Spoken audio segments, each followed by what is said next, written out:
আমার ড্রাইভার মুশকিল মিয়া। না, ওটা ওর নাম নয়, তবে সবাই ওকে ওই নামেই ডাকে। আসলে মুশকিল শব্দটা কথার মাত্রা।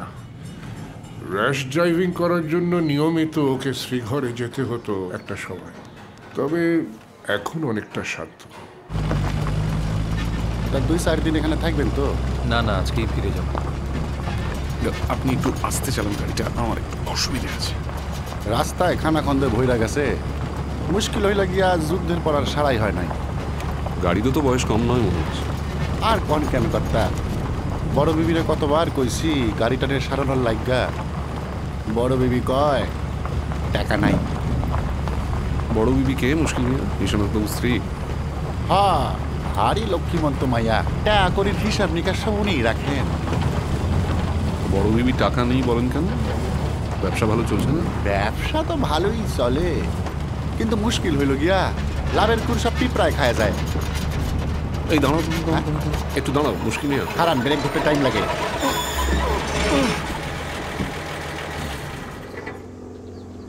কেমন ধ্বংসস্তূপের মতন পড়ে আছে না যান্ত্রিক সভ্যতার কবরখানা। এরকম আরেকটা বিশ্বযুদ্ধ হতে পারে বলে তোমার মনে হয়? প্রায় 2 কোটি মানুষ মারা যাওয়ার পরেও দ্বিতীয়বার যখন হতে পারলো, তখন আবার হতেই পারে। সেই কিছু মানুষ তো থেকেই যাবে যারা যুদ্ধ চাইবেই। তাদেরও অসুবিধে ছিল না, যদি না তারা অধিকাংশ মানুষকে সহজেই প্রভাবিত করতে পারত। নাইমবেন নাকি? না, চলো। আপনারা আমার পরিচিত হিসেবেই আসবেন কলোনিতে।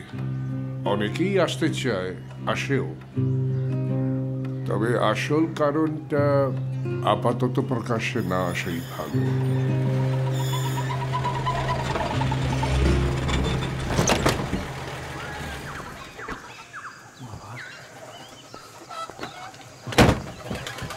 গাড়িটা যে পুরনো হয়েছে সেটা নিশ্চয়ই টের পেয়েছেন। আসুন আসুন, কতদিন আর আছি, বেচতে ইচ্ছে করে না। জীবের চেয়ে জড়ের প্রতি এখন মায়া মমতা অনুভব করি বেশি। আসুন।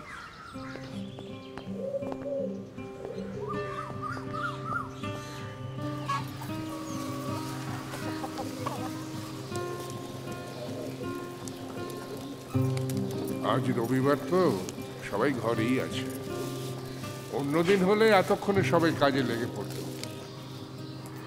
আসুন। মুকুল,